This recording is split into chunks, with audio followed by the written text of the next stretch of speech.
Hello student, आज हम ईर्ष्या तू न गई मेरे मन से उसका पार्ट सेकंड पढ़ने जा रहे हैं, जिसमें लेखक बताता है कि ईर्ष्या की बेटी का नाम निंदा है। अर्थात ईर्ष्या से जन्म होता है निंदा का। जो व्यक्ति ईर्ष्यालु होता है वही बुरे किस्म का निंदक भी होता है, अर्थात निंदा करने वाला होता है। तो दूसरों की निंदा वह इसलिए करता है कि इस प्रकार वह दूसरे लोग उसे सम्मान की दृष्टि से देखेंगे और वह उसकी नज़रों में, दूसरे सामने वाले की नज़रों में गिर जाएगा। लेकिन ऐसा जैसा व्यक्ति चाहता है ऐसा ना कभी हुआ है ना होता है। लेकिन दूसरों को गिराने की कोशिश में अपने को बढ़ाने की कोशिश नहीं कही जा सकती। तो ईर्ष्या का काम दूसरा ये भी होता है कि जलाना, मगर सबसे पहले वह लेखक कहता है कि उसी को जलाती है जिसके हृदय में ईर्ष्या का जन्म होता है।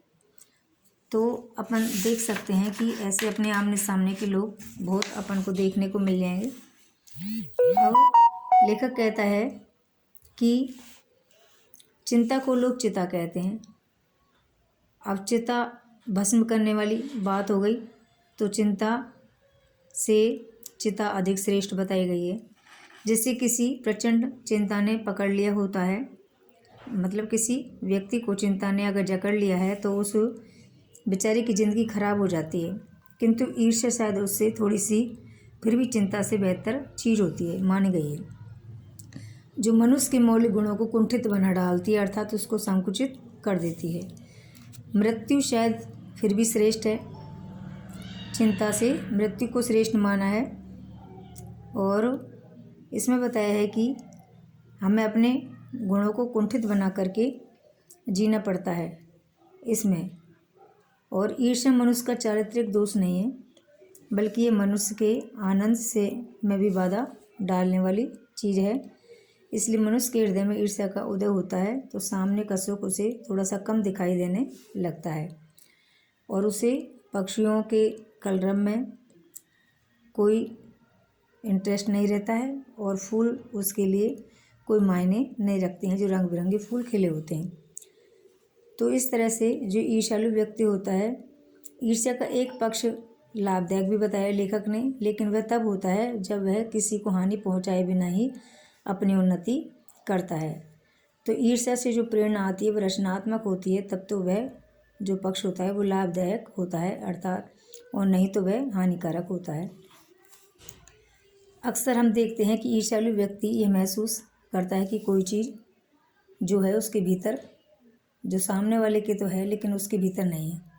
इस तरह वह अपने पास उपलब्ध साधनों से लाभ नहीं उठाता है और वह जलता ही रहता है। अब यहाँ पर इस पाठ में दो जो विचारक हैं वे आए हैं। पहला है ईश्वरचंद विद्यासागर।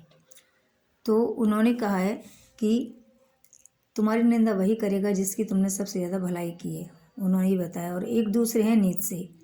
उन्होंने कहा है कि ये जो निंदक होते हैं ये बाजार की मक्खियों के समान हैं, जो बिना कारण ही हमारे आसपास है, जो भिनभिनाती रहती हैं। इसलिए इन दोनों विचारकों ने अपने अनुभवों के आधार पर ये बातें कही हैं। तो इसलिए ईर्ष्यालु लोगों से बचने का उपाय भी उन्होंने बताया है। तो नीत्शे कहते हैं कि बाजार की मक्खियों को छोड़कर एकांत की ओर चले जाना चाहिए, अर्थात ऐसे लोगों से बचते रहना चाहिए और अपने सुयश की वृद्धि करनी चाहिए। तो ईर्ष्यालु लोगों से बचने का उपाय, किंतु ईर्ष्या से आदमी बच कैसे सकता है इसके बारे में भी लेखक बताता है। एक तो ईर्ष्यालु लोगों से बचने का उपाय, दूसरा ईर्ष्या से बचने का उपाय उन्होंने बताया मानसिक अनुशासन। जो व्यक्ति ईर्ष्यालु स्वभाव का है उसे फालतू बातों के बारे में सोचने की आदत छोड़ देनी चाहिए।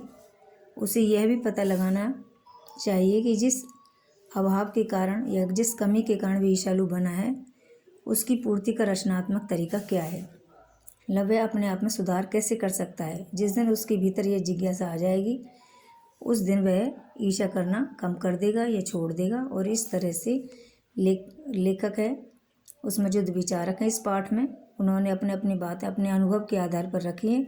एक ईर्ष्या से बचने का उपाय भी बताया है और एक ईर्ष्यालु व्यक्ति से बचने का उपाय बताया है, ईर्ष्यालु लोगों से बचने का। तो इस तरह जो ये पाठ है समाप्त होता है। और इसमें ये हमारे जो वर्तमान या कह सकते हैं कि हमारे व्यवहारिक जीवन में आने वाली जो बात है इस पर हम गौर कर सकते हैं और अपने में सुधार भी कर सकते हैं। Thank you.